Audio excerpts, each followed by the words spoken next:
Buenos días, amigos y amigas de Diálogos en Libertad. Hoy, día 11 de mayo, jornada de reflexión.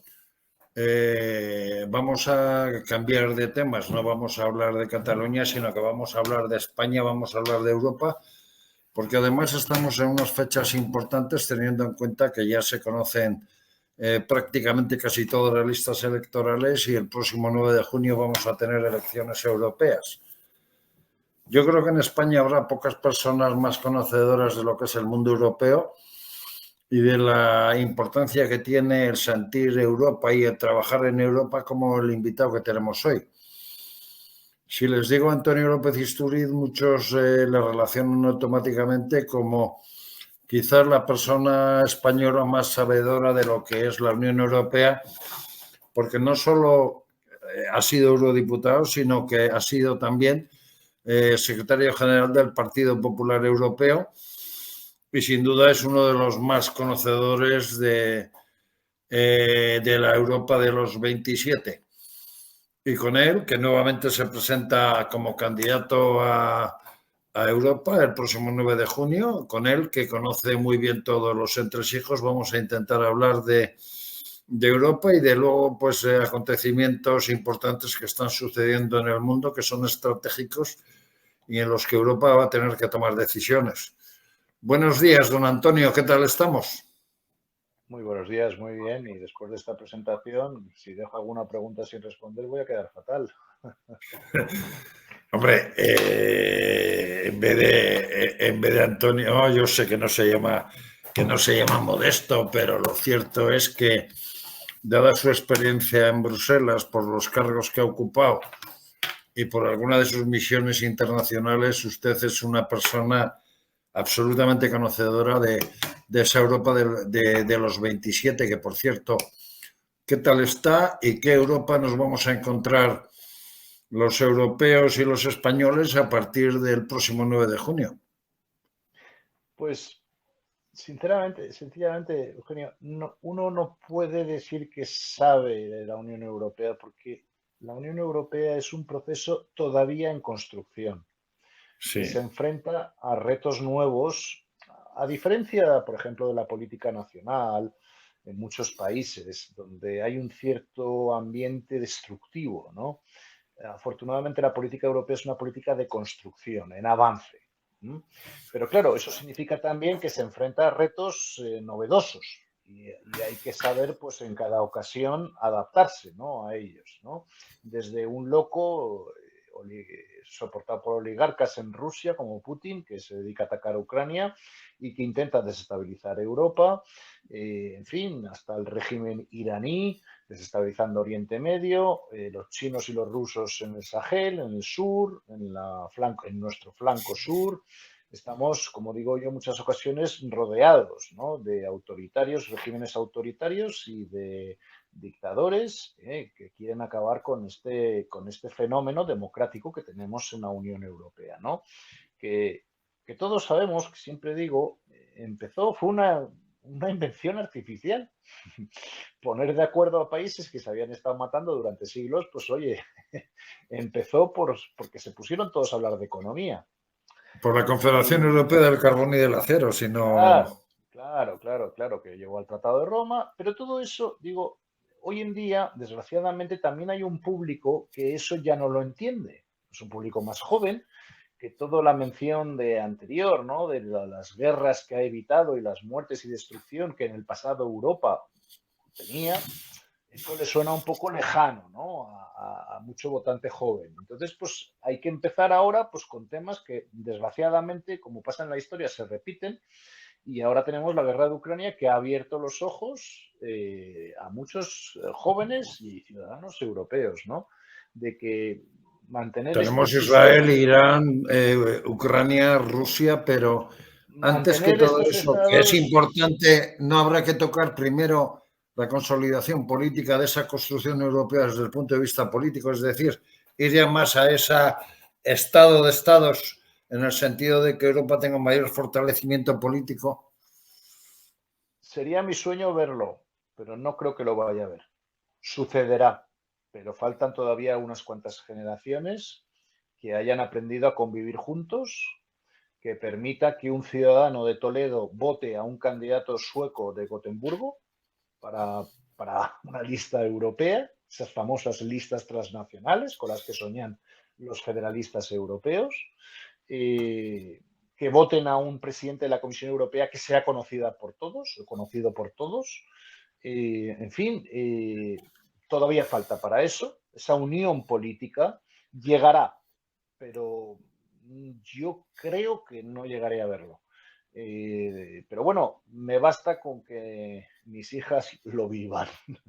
Yo como no comparto las tesis de hoy en día, de que todo es inmediato y es como los niños, ¿no? Pierden un móvil y enseguida se le compra otro, ¿no? Y tal. Es decir, hoy en día pues, quedamos gente que miramos al futuro, ¿no? Y al legado, a nuestros hijos y a nuestros nietos. Y espero que sea eso, una unión política de una Europa fuerte que nos proteja en este estado del bienestar y en esta democracia que vivimos, frente a muchos que están emperrados en destruirla. Y hablando de esa composición europea, de esa fortaleza, nuestro país, que siempre fue, por lo menos en su generación y la mía, un país ilusionado en pertenecer a Europa, en desarrollarse en Europa, en tener Europa como una meta ilusionante, como una meta de protagonismo de España dentro de, por su historia y por todo. Ahora no, o sea, no Yo ahí estamos haciendo difiero, ridículo en Europa como Eugenio, país. Eugenio, hay una cuestión en la que difiero. Una cosa es que todos somos conscientes de lo bien que nos ha ido siendo miembros de la Unión Europea. Indudablemente. Miramos alrededor y la España de hace 50 años no tiene nada que ver con la de ahora. Pero el problema, y yo nos critico como sociedad española, es nuestra falta muchas veces de ambición. Precisamente lo que acabas de mencionar, en el liderazgo de Europa. Eso ocurrió, por ejemplo, con Felipe González y con José María Aznar, pero no ha vuelto a ocurrir. Es que Cuando vino eso Zapatero, hemos tenido la fortuna de verlo a generaciones como la suya y la mía, con un Felipe González que nos metió en Europa, que se integró España en organizaciones internacionales de la Unión Europea, la OTAN, José María Aznar en la época del Brexit, cuando nadie esperaba nos metimos en el euro, etcétera, etcétera. Pero es que ahora parece que no somos nada, la culpa es nuestra, luego, ¿no? luego vino Zapatero, que decía que volvíamos al corazón de Europa, que no puede haber mayor horterada, porque lo importante es estar en la cabeza de Europa. Eso es lo importante, tomar las decisiones. Eh, y a España puede aspirar a ello y debe estar en el núcleo de decisión. Pero hay una corriente, sobre todo en la izquierda española, de negación de esta cuestión, ¿no? A mí me parece absurda. Un poco sentimientos timoratos, ¿no? Pero claro, gente que está recurriendo constantemente al pasado más oscuro de este país, ¿no? Para poder sacar sus réditos electorales, pues es lógico, ¿no? Que no tenga esa confianza ni siquiera en la sociedad española y en el liderazgo que este país puede tener en Europa, ¿no? En fin, ¿qué le vamos a hacer? Europa tiene ahora unos retos importantes como es el tema de la seguridad, el tema de la garantización de la democracia, salvaguardar el hecho de que países como Polonia o la misma Ucrania puedan mantener su democracia ante ataques externos. Y luego, lógicamente, está el tema de Israel, Irán y demás. ¿Cómo vamos a afrontar ese futuro teniendo en cuenta este mapa geopolítico que se nos presenta? Bueno, pues con la misma actitud en todos los frentes. Mencionabas especialmente el tema de Gaza e Israel, ¿no? Pues yo conozco mi condición también, que he sido 5 años presidente de la delegación de Israel en el Parlamento Europeo. Dicho sea de paso, fíjate la diferencia, Eugenio. Hay otro español que es presidente de la delegación de Palestina en el Parlamento Europeo, que se llama Manu Pineda, que es de Podemos, ¿no? Este señor, en la pasada sesión, en el Parlamento Europeo, en la última sesión, hace un par de semanas, dijo que, en fin, que había que borrar del mapa a Israel. ¿No? Lo dijo en plenario del Parlamento Europeo, igual que su comilitante, la señora Sira Rego, ¿no? Que es ministra del gobierno de España, dice lo mismo, ¿no? En fin, frente a eso, Pero ahí pues se por está ejemplo, manipulando porque ahí hay una cosa que está muy clara. Israel ha sido objeto de un atentado el día 7 de octubre del año 2023, en el que además se cogieron 265 rehenes. Israel de alguna forma es el único país de democracia occidental que hay en esa zona de conflicto que constantemente está siendo atacado. Otra cosa es las políticas y la forma de actuar del señor Netanyahu, pero Israel tiene bueno, como nación, como país, pero es a lo que como voy, pueblo es a lo judío que tiene voy. derecho a defenderse, ¿no? Es a lo que voy. Yo empecé mi etapa como presidente de la delegación de Israel diciendo que esta no es la delegación de Benjamín Netanyahu, es la delegación de relaciones con Israel, un país con una riqueza política increíble, con una sociedad que debate democráticamente, que es una democracia, que tiene partidos árabes que han formado parte del gobierno. Me gustaría ver algún partido judío en alguno de los países árabes, Si formando hubiera parte estado de algún Simón Pérez, gobierno. por ejemplo, gobernando, o el que sea ahora mismo el representante del Partido Socialista en Israel, que no recuerdo su nombre, yo supongo que no hubiera actuado de manera distinta como está actuando Netanyahu, sí, No, desde ciertos no, aspectos, pero hubiera defendido a Israel por encima de todo. y no tendríamos el espectáculo que estamos teniendo ahora. ¿Por qué? Porque están en elecciones, Eugenio. Porque hay elecciones europeas el 9 de junio y porque hay elecciones en Estados Unidos en noviembre. Y la izquierda está movilizada. A ellos, oiga, ¿no estuvieron durante años invitando a jóvenes saharauis a venir a campamentos a España? ¿Dónde Sí, está señor. la izquierda española en su defensa de los derechos de los saharauis? Mm. Y un día para otro, porque lo decide el presidente de España, la izquierda se olvida de los saharauis.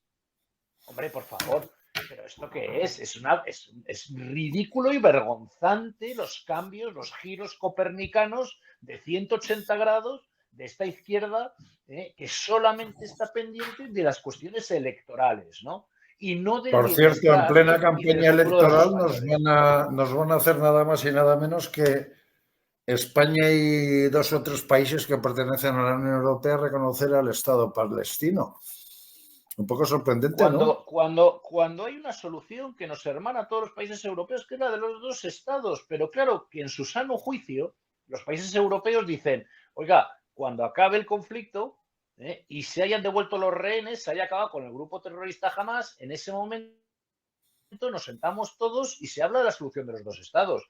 Pero ¿por qué Sánchez coge el avión y se dedica a una gira vergonzante que no ha tenido mayor eco que en Noruega, que quiero recordar a todos, por si acaso alguien se ha olvidado, que no es miembro de la Unión Europea, y en Irlanda, por razones históricas, cierta, digamos, relación, ¿no?, entre Palestina y Irlanda, ¿no?, que no quiero mencionar. Es un Pero es gobierno que ni con amigo, Portugal ha tenido posibilidad de conciliar una nada, respuesta nada, sobre nada, nada, Palestina. nada, nada. Se había dicho que Eslovenia tal, y al final todos los gobiernos socialistas también le han dado la espalda. ¿Por qué? Porque no quieren romper la unidad en torno a la solución de los dos estados, ya está. Y porque no están haciendo la misma campaña electoral que Pedro Sánchez. Porque a Pedro Sánchez, los palestinos, le importa muy poco, igual que los saharauis. Él lo que está es en ganar elecciones, nada más, nada más. Oiga, hay un límite, hay un límite. Uno puede decir que uno es muy listo, ¿no? Por cuestiones que tiene que utilizar para ganar elecciones, pero enfrentar a sociedades, provocar la polarización con ese objetivo, tiene que haber una línea roja. Por supuesto que él las ha cruzado todas, ¿no? Y está provocando ese ambiente de división, ¿no? Él está en campaña. Oye, se fue a visitar los huesos, ¿no? En el Valle de los Caídos, luego Palestina, luego saca a su mujer, ahora Milei, que lo ha hecho a propósito, todo, ¿no? Es decir, y espera porque nos quedan todavía un mes antes de las elecciones europeas. No sé qué tormenta nos van a presentar, pero vamos, Pues que puede todo el haber mundo una se tormenta, ponga. por ejemplo, con el tema de los hutíes, con el tema de Irán y con el hecho de que Uy, no, no, no, no, determinadas políticas que vaya a emprender la Unión Europea no se acepten, por ejemplo, en no. cuanto a Ucrania y demás, ¿no? la izquierda europea se quema las manos antes de hablar de Irán. Vamos. Ya está Josep Borrell, ¿no? Como alto representante, ¿no? Siempre intentando acercarse a Irán. Pero vamos a ver, ¿cuándo se enterarán ustedes que es un régimen religioso, ultra religioso, militarizado, que está utilizando organizaciones terroristas para su agenda internacional? Israel es una de las víctimas de todo esto. Están siendo los cargueros europeos que están siendo atacados por los hutíes. Están siendo numerosísimos muertos en Siria, en Irak, por las bandas terroristas financiadas por Irán, que vive de la desestabilización de la zona. ¿Cuándo la izquierda europea va a dejar de defender a un régimen ultra religioso? Que si pillase alguno de izquierda europeo homosexual, quiero ver yo qué harían. Ya está bien, hombre, por favor. No he visto una sola manifestación cuando han muerto homosexuales que les han cortado la cabeza en Irán, en Gaza. Por cierto, un chico hace poco, antes de todo este conflicto, hace 2 años, que vivía en Israel, como era homosexual, en Israel no tenía problema. Fue a la boda de su hermana en Ramallah y al día siguiente le habían cortado la cabeza. Oiga, ¿dónde está la izquierda europea en estos casos, no? Vuelvo a insistir. Se la trae al pairo. Lo que les importa a ellos son las elecciones. Y yo digo que hay un límite para todo. Está claro. Y en el tema de Irán, además, hay que tener mucho cuidado porque Irán puede desestabilizar la economía mundial a través de todo el conflicto con los hutíes, pero es que también puede generar problemas con Israel. Y no digamos esa colaboración o ese eje de colaboración que hay entre Irán, Rusia y demás en el tema de Ucrania. De alguna manera puede ser un peligro todo esto para Europa en sí mismo, ¿no? Eugenio, hablamos de Irán y no es Irán, es el régimen de Irán, de los ayatolás. Porque el pueblo iraní ha demostrado en muchísimas ocasiones y sin ningún apoyo por parte de la izquierda europea su voluntad de salir a la calle y luchar contra este régimen. Porque Irán tuvo una etapa democrática y quieren volver a ella. Sueñan con volver a ella. Y muere gente. Ahí estaba Mahsa Amini, la chica que murió por llevar el velo, que la torturaron en una oficina de policía, de la policía esta, de la ultrarreligiosa que tiene el régimen. Es decir, oiga, está bien, por favor. Hablen también de eso, ¿no? Uno puede hablar de que a lo mejor, pues yo que sé, que en estos momentos pues el régimen de muertos en Gaza, pues sí, es elevado, es una desgracia, es una situación de guerra y que deberíamos evitarlo. Pues en eso estamos todos de acuerdo. Pero otra cosa es compararlo con la masacre deliberada, tortura, violaciones de mujeres israelíes, por ejemplo, y de mujeres iraníes y de mujeres árabes, porque no siguen su concepto del Islam. En los propios territorios palestinos, toda la oposición democrática está viviendo fuera, en otros países árabes. No hay nadie que se le ocurra ir contra Hamas, igual que en el sur del Líbano contra Hezbollah. ¿De acuerdo? Porque son regímenes de terroristas que tienen dominada la población y que la utilizan de escudo. Esa es la realidad de las cosas. Estamos hablando de grupos terroristas, por favor, y se intenta comparar con estados democráticos. Todo con fines electorales. No creo que eso sea beneficioso para nuestro futuro. Creo que está provocando esa polarización y creo que eso no es bueno para el futuro.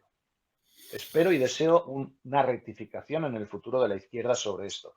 Veo además ahora que les da por utilizar a los universitarios.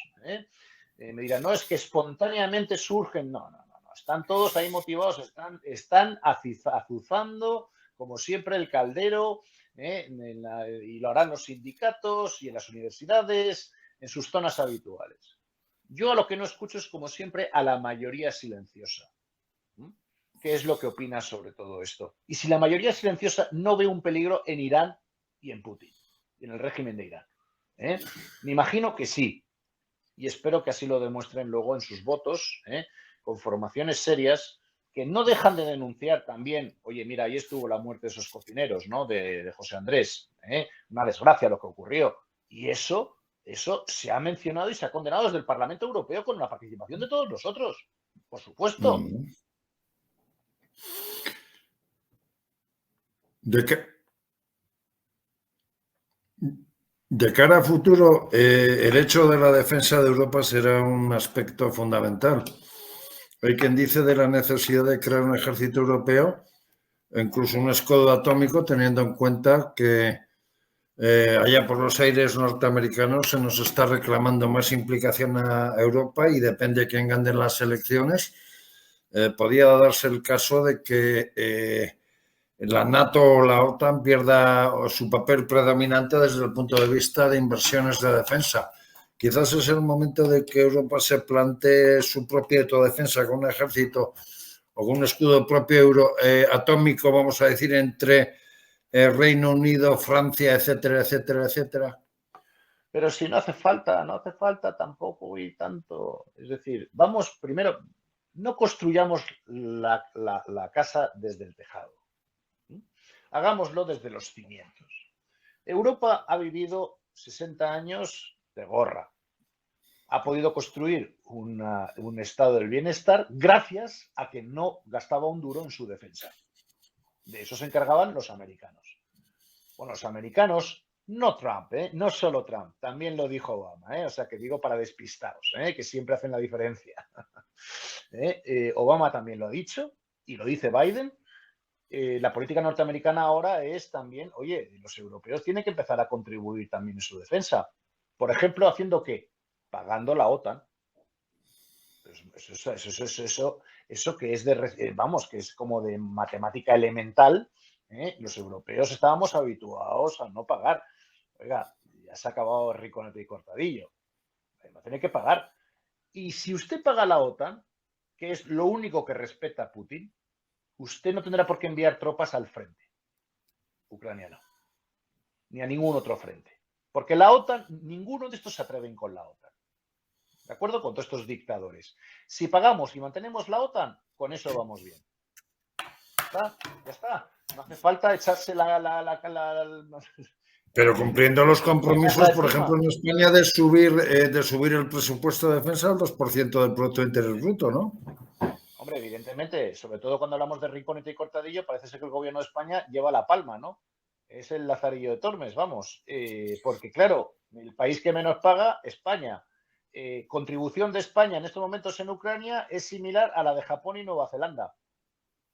Mandamos 10 tanques Leopard, de los cuales solo funcionaban 6. Oiga, ¿usted se piensa que los ucranianos y los demás son tontos o qué pasa? Claro, todo esto se toma nota. Aquí en España no nos enteramos porque como hay una cerrazón informativa de estas cuestiones increíble, pues no nos enteramos. Pero en el resto del mundo sí. Y claro, luego decimos que nos quieren tomar por un país serio. Pero claro, con un gobierno de estas características, claro que todo es publicidad interna, ¿no? De la gloria internacional del señor Sánchez. Y, oiga, los socios europeos saben que usted ha enviado 10 tanques. Esa es su gran contribución en estos momentos al frente ucraniano. Es decir, oye, esto no es por normal. cierto, se va a prolongar mucho tiempo. Es una guerra de difícil solución a medio plazo o es una guerra que si se toma en serio se podría acabar, porque parece ser que hay amenazas de no suministrarle armamento a Ucrania y Zelensky está preocupado y parece que Rusia como se estuviera fortaleciendo, ¿no? Bueno, en este conflicto. Quien ha hecho como siempre su tarea es Estados Unidos. Estados Unidos acaba de desembolsar 60.000 millones. ¡Hala! Para la defensa de Ucrania.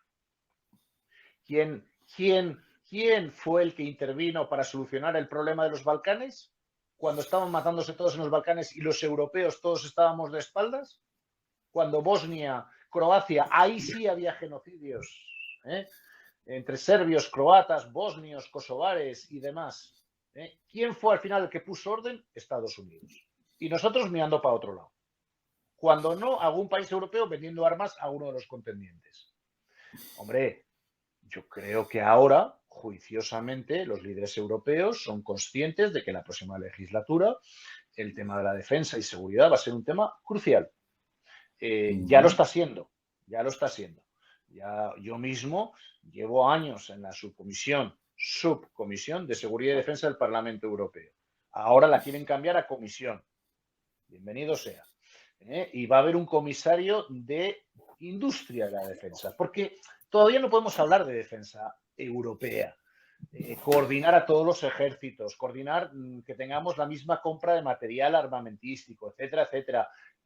Empecemos con el desarrollo de nuestra industria de la defensa, que gastamos miles de millones en pagar copyright de americanos, chinos, rusos en armamento, en tal y cual. Es decir, produzcamos lo nuestro. Si es que además vamos a crear más trabajo.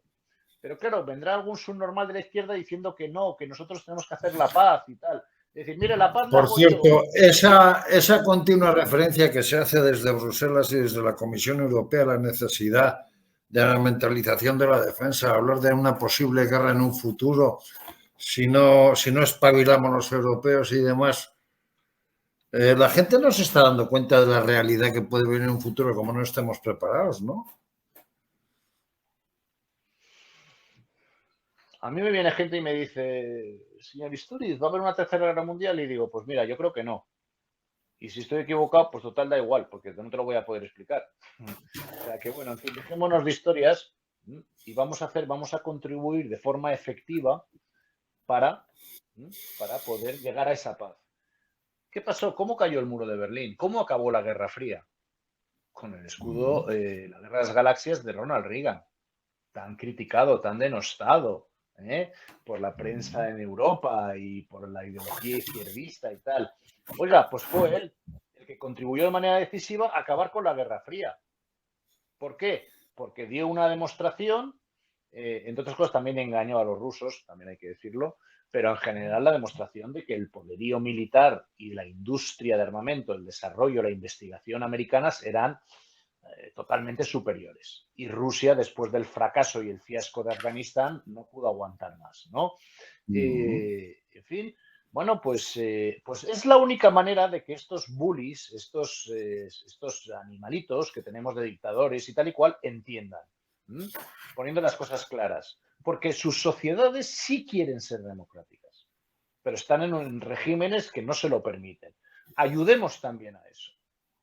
Hablando de dictadores, ¿qué está haciendo la Unión Europea como para que países como Venezuela o países como Nicaragua, que están sometidos a dictadura Venezuela, haciendo sufrir a su pueblo y demás, vayan camino a la democracia? Cosa que parece difícil porque, por ejemplo, a María Corina Machado, líder de la oposición venezolana, se le ha impedido participar en las elecciones. Habrá que tomarse en serio esos temas. ¿Qué vamos a poder hacer cuando el Partido Socialista Europeo se sienta con ellos en el Grupo de Puebla o en el Foro de San Paulo y les ríe las gracias a través de José Luis Rodríguez Zapatero, pero muchos líderes europeos... Hablando de José Luis Rodríguez Zapatero, ¿qué papel juega? Porque, a ver, en teoría parece que fue a Venezuela como intermediario. Ahora no sale de Venezuela y nadie sabe qué papel juega. Pero lo cierto es que además en Venezuela no es una persona bien vista y aquí no sabemos qué papel juega en Venezuela, ¿no? Yo creo que los historiadores nos dirán el daño que José Luis Rodríguez Zapatero ha hecho a este país y a la política internacional. Es difícil de enumerar. En este país resucitó el pasado, que habían enterrado la sociedad española con una transición democrática que se estudia en todas las universidades del mundo, que fue un ejemplo de transición democrática para el resto del mundo, enterrado por Zapatero, resucitando odios atávicos del pasado. Es decir, el daño que este señor ha hecho a nuestro país y a la política internacional ahora con sus jueguecitos, remunerados o no, con estos regímenes bolivarianos, es tremendo. Pero en fin, es lo que tenemos y con estos bueyes tenemos que arar. Sí, Zapatero era el de la conexión intergaláctica con Estados Unidos, Obama y todo esto que nos vendía el aire pajín, resulta que Pedro Sánchez se vende como un supuesto líder europeo en el que Leire Pajín, dejó asombrados a todos los europeos y a los españoles particularmente al cierre del semestre de presidencia de España en la Unión Europea con aquellos insultos gravísimos hacia Manfred Weber, y todavía nos siguen vendiendo que puede ser, qué sé yo, o sea, presidente de la Comisión Europea, secretario general de la OTAN y demás. No, No hay que decir de una vez que Zapatero, o sea, que Pedro Sánchez nos está engañando en cuanto a su influencia en Europa.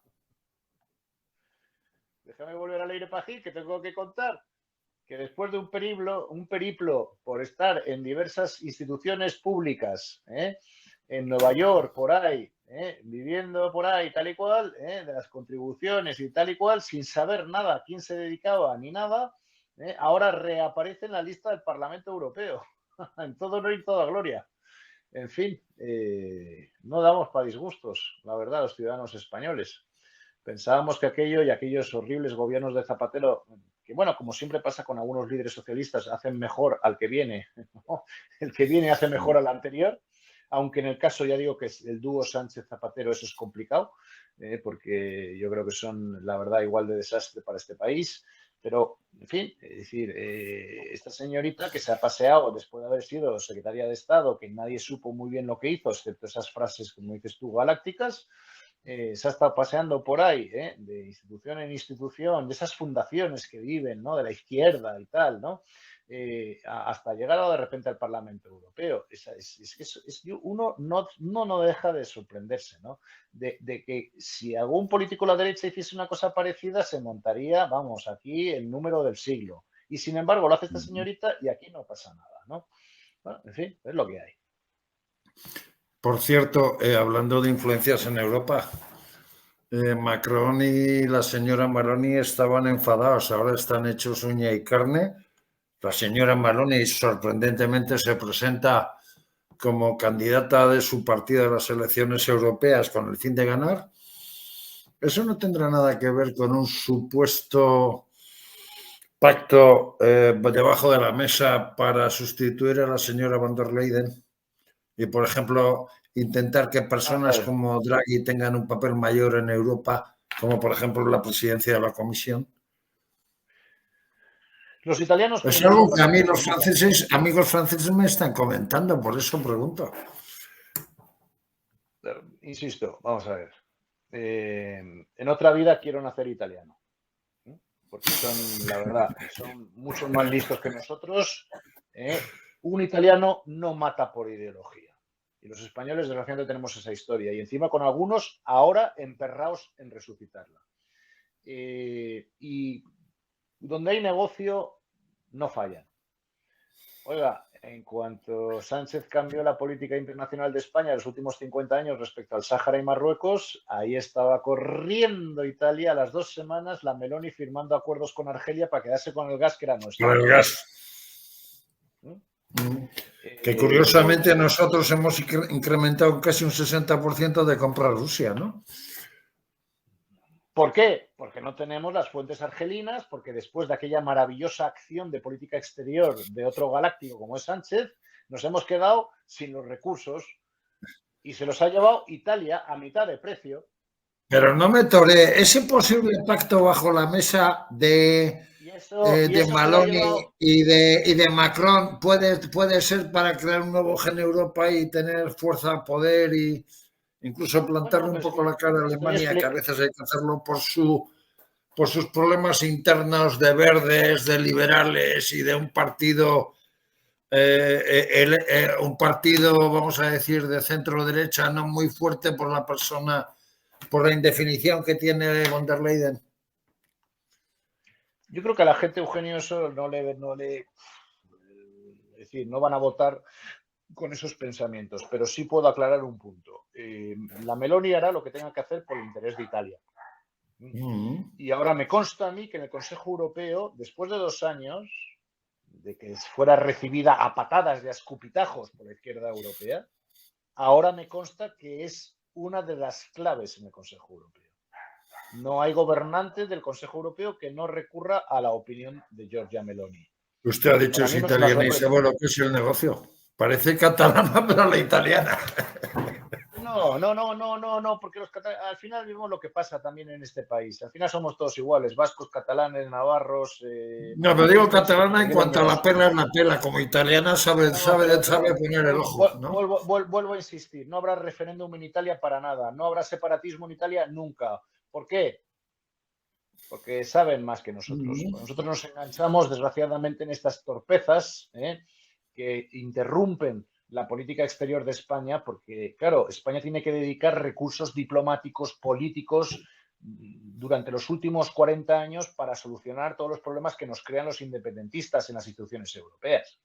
El caso Puigdemont es el más visible de una acción, larga acción, de chorradas de los independentistas que nos está costando muchos favores a este país, ¿no?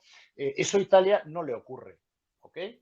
El único movimiento que tiene independentista es el del Trentino Subtirol, que es la parte que quedó después de la Primera Guerra Mundial, del Tirol, que quedó en manos italianas y que se disputa con Austria, pero bueno, vamos a ver, al final allí no hay nada, ¿no? cuando allí todos hablan italiano, ¿no? Hablan en alemán en casa y luego en italiano en la calle, ¿no? Para hacer negocio, por supuesto.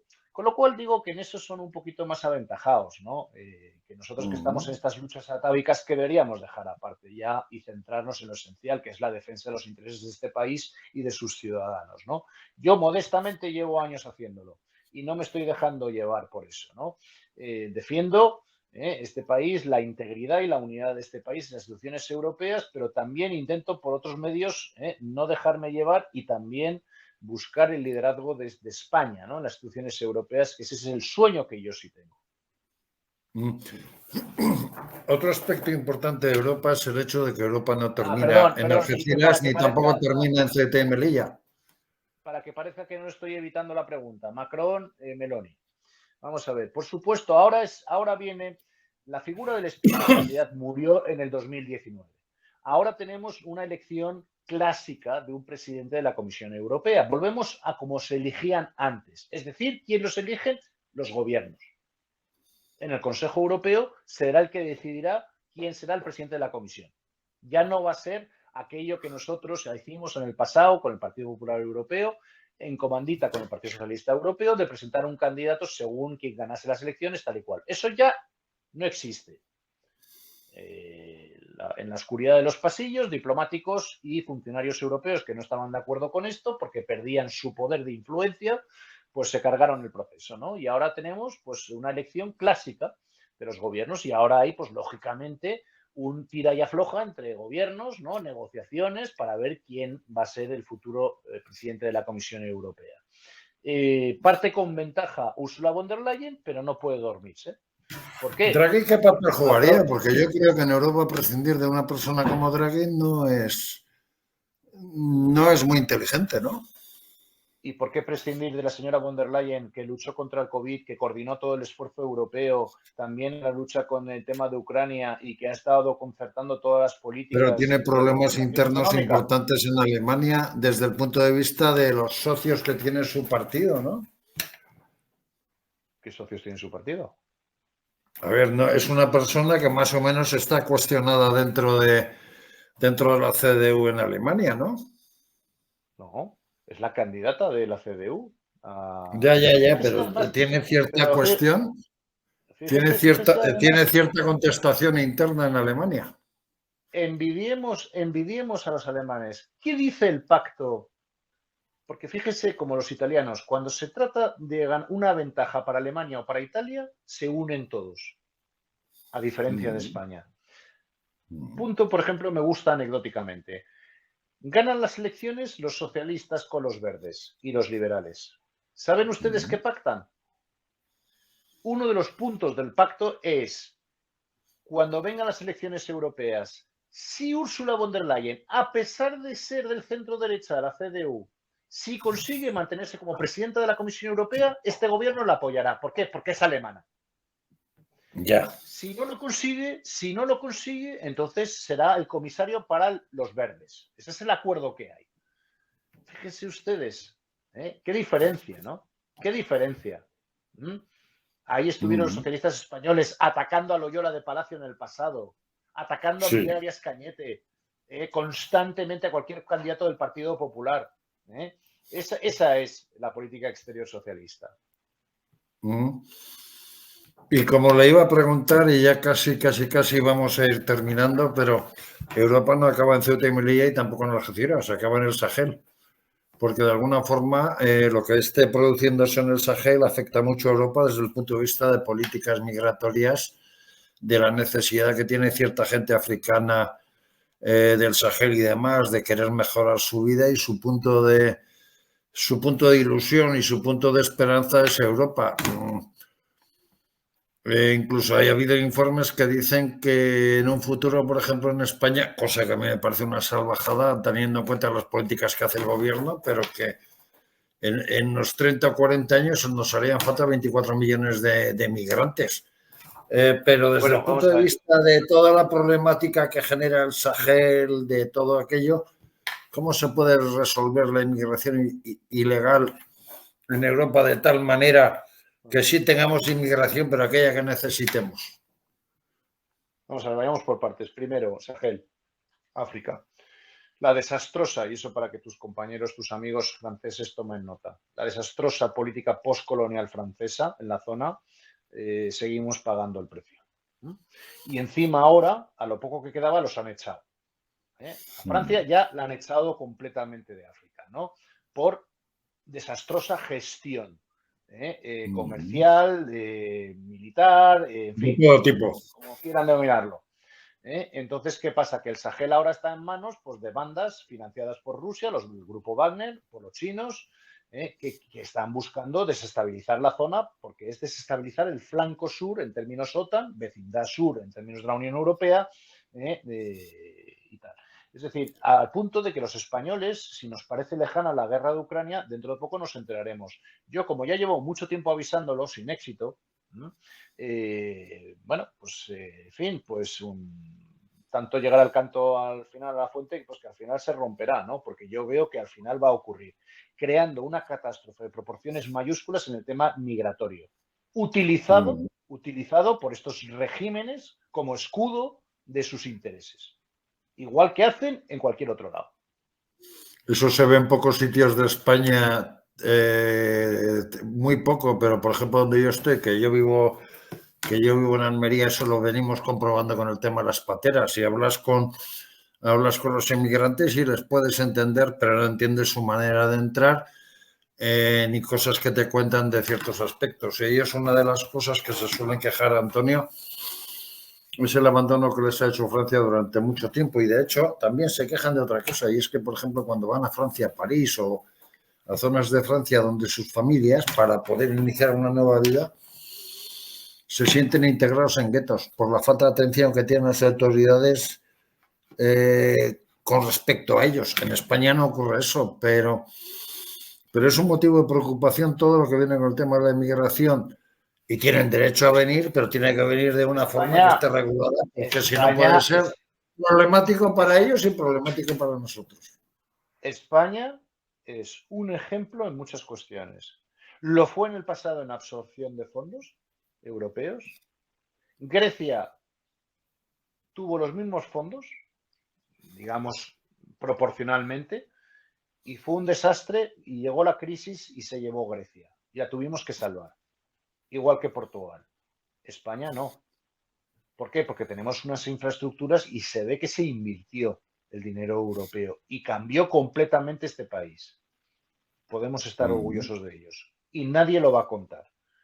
España ha tenido una integración de la inmigración ejemplar respecto a la mayoría de los países europeos. Donde ahora sí, puedo decir que ni siquiera en Italia,